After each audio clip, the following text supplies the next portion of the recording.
Nawala ng supply ng kuryente ang mahigit sa 50 stall sa pamilihang bayan ng Calasiao, Pangasinan. May ulat si Jasmine Gabriel Galban. Alas 7 ng umaga nang mawala ng supply ng kuryente sa ilang bahagi ng Calasiao Public Market. Mahigit 50 stalls ang apektado. Gumamit ng flashlight at kandilang ilang negosyante. Mahirap ni, lalo ngayon mainit. Sobrang init. Oo, at saka cellphone. Malaking perwisyo para sa ilang negosyante ang pagkawala ng supply ng kuryente. Gaya ni JR na frozen foods ang ibinibenta. Mahirap magbenta ba? Tapos yung freezer ko, mamaya umasim.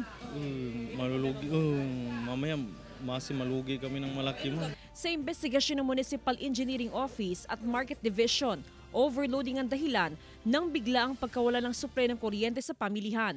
May mga talagang pwesto dito sa public market na hindi talaga maiwasan. Lagi namin sinasabihan, huwag sila masyadong gagamit ng kuryente dahil mag-overloading na. Agad nakipag-ugnayan ng Market Division sa DecCorp para isaayos ang linya. Kasabay nito, pinalalahanan ng Market Division ang mga stall owner na iwasan ng overloading at para maiwasan din ang posibleng insidente ng sunog sa pamilihan.